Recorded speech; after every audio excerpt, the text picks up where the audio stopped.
Welcome to Love and Lies Audio, where we present to you the untold tales of love, lies, and life after betrayal. Every heartbreak has a voice, and this is theirs. I remember the exact sound of rain on the brownstone awning the morning, everything rebalanced, a soft, polite percussion against glass, the city behaving like it always does, indifferent and relentless. New York had a way of faking normalcy when everything inside your life was grinding in the wrong direction. I stood at the parlor window with a mug gone cold, watching droplets run down the sill, and felt something I had not expected. Not the hot animal of anger, not a despairing wobble, but a precise, surgical calm. That calm was a decision. We had lived on the Upper East Side long enough to recognize the rhythms of the place. School drop-offs in a chorus of single-breasted jackets and yoga pants, charity luncheons where everyone timed their sympathy, gallery openings with wine that tasted like status. I had designed boutique office spaces that people paid too much for. Victoria curated interiors that made private lives look like magazine covers. We had been married 14 years when the thing that would fracture us began as a single text I saw in the late blue light of a hotel lobby. A three-word message from a name I should have known. It was from her. It read, "Meet me after." There are two ways to respond when you find the first clue. You can explode, make a scene worthy of cameras and catharsis, or you can count. I chose the latter because I had been an architect long enough to trust plans. You pile up evidence the way you lay bricks, methodically, with the right mortar, until what you've built will not crumble under scrutiny. That first night, I did not confront Victoria. I sat down on an uncomfortable hotel armchair and opened a spreadsheet on my phone. Her name is Victoria, Vic in private, when she was being tender. She had a laugh that softened the marble edges of any room. She had a presence that made other people's trivialities feel significant. There were photographs of us together at charity galas, arms linked, the world cooing politely at how perfect we looked. 2 kids later, a brownstone, and a life that read stable on paper. Savings, prep school, a second home in the Hamptons we seldom used. Children, to me, were the hinge that kept the whole apparatus from lurching. When the spreadsheet began to look like a map, dates, times, locations, odd Uber receipts, hotel charges under aliases, the map pointed to an intersection I could not ignore. 9:47 p.m., October 12th, lounge in Tribeca. The last line of data was the one I had not noticed until it glowed in context. The name in her calendar marked discreetly as D. I reread the messages I had in the quiet of a man who wasn't yet composed enough to call it by its name. The messages had the easy intimacy of the flirtation of people who had been careful for a very long time. Ethan, the man whose name the single letter indicated, had been part of our crowd for years. He brought wine to holiday dinners, made a show of being awkwardly funny at fundraisers, and had been on the boys' boat rides with me, telling stories that made us younger in the telling. To the world, he was affable, harmless. To me, reading those lines, he became a principal in a betrayal that had been staged in quiet acts, late lunches, small gifts, a new language of inside jokes. I could have gone to the park that day and screamed. The city would have swallowed my voice. The neighbors would have called dispatch to report a man in distress. Instead, I built a file. I printed the messages. I took photographs of the metadata. I backed up credit card statements and made copies of calendar anomalies. I called a lawyer, not the one who yelled in TV shows, but the one who spent his days arranging lives so that other people's worst impulses couldn't take essential things: children's custody, funds, and dignity. I did not tell the kids. I did not tell our nanny. I learned to smile for the school photographer again, because the photograph could not be allowed to be the last thing that read whole. The first 3 months after the discovery passed in an odd rhythm, routine outwardly, harvest inwardly. I kept a presence where it mattered, shifting the dynamics by being reliably boring. I drove the minivan to soccer practice, sat on benches smelling of wet sneakers, and listened to other fathers complaining about their ex-wives in the way men always do, with the relieved assumption that pity is currency. I started showing up earlier to board meetings, not because I liked being seen, but because a place where you are visible becomes your territory. Victoria noticed. She mistook my quiet for pain, and pain for capitulation. I let her. There is a bracing humility to being underestimated. People will move pieces across a chessboard if they truly believe your hand is shaking. She accepted invitations with the certainty of someone who carried charm as agency. She said yes more. She lit candles more deftly at dinner parties. She had the kind of face that made you believe her sincerity, even if you wanted not to. My advantage was that I could think in systems. She thought in momentum, invitations, dinners, shared laughs. Momentum is a dangerous thing when the structure underneath is rotten. Maya was the unexpected hinge. Maya and Victoria had been constants for years. Co-volunteers at the museum, weekend hiking partners, someone whom Victoria called when furniture fabric choices needed validation. I had mistaken Maya for the kind of benign friend who keeps the machinery of social life running. She was adept at saying the right thing in the right way, smoothing discrepancies like creases with her palm. I had never considered that her palms might one day hand me a ledger. She came to my office on a gray Wednesday, and she did not ask for coffee. She arrived with an expression like a person who had been carrying too much for too long. "I didn't know how to tell you," she said. "I thought it was my place to." She stopped, because there are etiquette rules even in confession. She handed me a small USB drive in the way one hands a delicate object to a surgeon. Inside it were photographs, receipts, tagged locations, a map of their late-night rendezvous, and the little architecture of what they had been doing. Maya's voice was restrained. Even in that, she was careful. "You need to know," she kept saying, as if repeating the phrase might make it consumable. "There are betrayals that break in a single blow, and others that dissolve you the way salt dissolves sugar in water, slowly, inevitably." I read the files at night with the children asleep, in the apartment I had designed for family dinners and laughter. The images were quiet and banal, two hands close over coffee, a shoulder against a doorframe, a not-quite kiss photographed from a distance, and their banality made them sharper. It is easier to deny a scream than to deny a pattern. When the same pattern repeats across months and contexts, an architecture of infidelity reveals itself. Maya explained that she had been Victoria's secret keeper for a while. She had told little white lies to friends, changed the subject at lunches, made excuses. She had not wanted to betray her friend, but the weight of accomplice had become unbearable. The truth, she believed, had a right to be known to the person it affected most. Maybe it was guilt, maybe it was loyalty to a better version of friendship. For reasons I never fully needed to pry into, she put those files in my hands and refused my offers of money or revenge. I offered her neither. Instead, I asked for time and silence. There's an art to allyship. She had done the hardest part. She had recognized the stain and chosen to show it. The rest was, to me, the kind of work for which silence and a plan were essential. I spent the next months building a lattice. People whose lives relied on reputational capital do not fall from the sky. They are extricated. You do not tear off the plaster of a wall in public and expect the room to remain pleasant for the children. You create a sequence that isolates influence, step by step, until the person finds themselves standing on an island. My strategy was threefold and ugly in its civility: protect the children, secure financial stability, and dismantle the social scaffolding on which Victoria flourished. Protecting the children was not a strategy for show. It governed my choices. I moved our savings in ways that would be invisible to her fury, but solid in the courtroom. I met with a counselor for the kids in the most ordinary way. Parents attend counselors here, we all do, and ensured there were notes of continuity in their records. I did guardrails quietly. The lawyer I had hired suggested the kind of prophylactic measures men in my position rarely fantasize about until the nightmare is real. Trusteeship of educational funds, limited access to certain accounts, documents that could be unsealed if needed. I took them all. Securing finances was practical. There are beasts that legal battles unleash. Lawyers eat budgets, and children's futures get eaten in the confusion. I made sure our ability to maintain a stable life for our children would not hinge on an outcome I might not need to press into theatrics. I did not want their world to be collateral. Dismantling the social scaffolding required patience and finesse.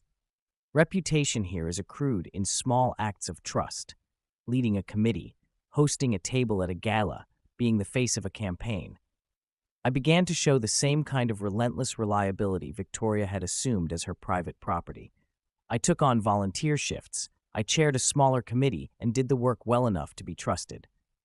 There is nothing cruel about doing your civic duty. There is, however, an effect to being in the positions where invitations are offered and hesitations are considered. I did not speak ill of Victoria. I merely made the alternative quietly available. There is a psychological trick to this kind of exposure. When people see you acting constructively in the spaces where your spouse once dominated, their assumptions shift. They begin to wonder whether the person who is present and reliable might be worth trusting in leadership roles. Slowly, invitations that had once come to Victoria began to ask for my input. Not because I wanted to control them, but because control is a byproduct of presence. I placed myself in the mundane seams of the community, the places where social capital is traded, and let the system recalibrate. Then came the night of the gala. Our charity galas are delicate affairs, men in black ties and women in dresses that swallow the room in flashes. They are where alliances are public and courtesies are bought with silent checks. Victoria loved them the way some people love a stage. She curated the guest lists, chose the wines, and smiled a practiced smile that told the story of her as someone used to influence. The event was scheduled the week after I had carefully circulated an innocuous report to a handful of people. Nothing slanderous, but a quiet index of fiscal inconsistencies in a small charity they managed, signaled with the phrase, "need for transparent oversight." I had lunch with one or two board members and expressed a mild concern about governance. Nothing sharp, nothing theatrical. On the night of the gala, I arrived early, wearing a coat that fit just right and a face that betrayed nothing. I sat at table 9. Victoria was luminous, perfumes like currency. Ethan arrived later, and I watched their dance. The plan was not to shout. I had no appetite for scandal. My work was to make the social machinery do the thing it does best: judge. I had primed a few people discreetly with facts that looked like documentation, and those people had both the will and the ears to see it through. Halfway through dinner, a respected board member rose to speak, ostensibly about the charity's future. He did what people like him do. He asked for governance reports and transparency. He did not mention names. He did not need to.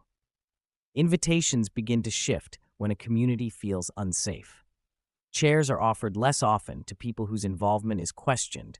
People who once accepted leadership now circumspectly plant their feet differently. I watched Victoria shrink in a way I had not thought possible. The cool ease was gone.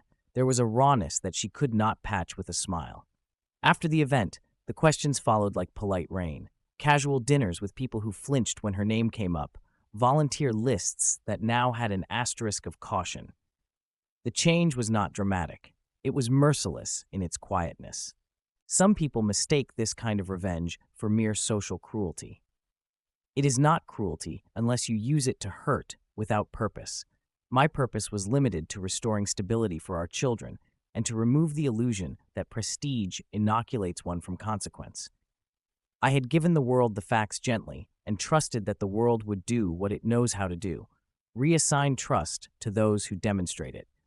My conscience sat with that choice. There is no thriller-worthy satisfaction here. The biggest reward was the return of normalcy for our children and the knowledge that our home would not be the theater of private lies. Victoria, faced with the erosion of her social capital, began a campaign of contrition that was almost performative. She sent handwritten notes, oversaw bake sales, browbeat her way into community kitchens with an apologetic smile. People forgave in increments. Their forgiveness was transactional. Some invited her back in small ways. Others kept a slow, polite distance. She tried to recover by being useful and visible. I did not obstruct her civic actions when they benefited the children. The ugly calculus here is that social currency, once devalued, does not return at its previous exchange. Ethan, meanwhile, retreated. He quit some public-facing positions that had been his by courtesy, citing an unexpected need to step back. The retreat had the look of a man who had recognized the cost of what he had done. He came to my door once, hat in hand, offering a version of contrition. I invited him in, sat him at my kitchen table, and listened without rage. There is a dignity in being able to speak to the person who has wronged you with measured words. I told him precisely what he had done, the betrayal of trust, the careless disassembly of a life. He did not cry. He seemed to have the empty apology of someone who had been caught. The divorce itself was businesslike. We mediated with people who had a talent for making divorce feel like contract negotiation. Children's schedules were set. Assets were apportioned. We kept the private details off the record. My lawyer had advised restraint. It would serve both the children and my long-term reputation. The tabloids were not permitted entrance. That was intentional. I wanted the narrative to be one of measured consequence, not melodrama. The settlement ensured the kids' schools would not be disrupted, which had been my primary goal since the morning I had glimpsed that message on a hotel lobby phone. People asked me, in the weeks and months after, whether I regretted the coldness of my campaign, whether the structural dismantling of a social life in a way that left someone isolated was something I would do again.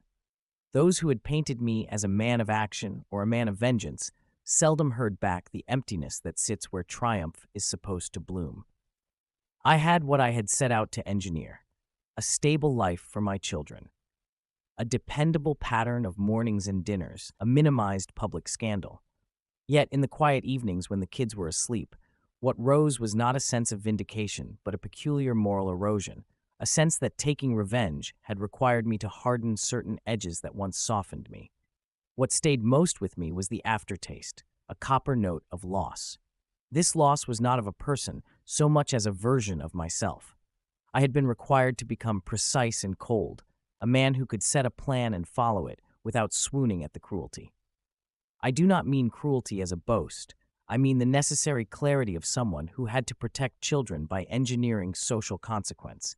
I had been a husband, a father, a civic volunteer, an architect of other people's offices. Now, in the arc of my life, the trace I left behind was a ledger, evidence, filings, meeting minutes. There are nights I regret the price. There are nights I tell myself the cost was inevitable. It is easy to say that the truth justifies the method. It is harder to swallow the knowledge that the method changed you.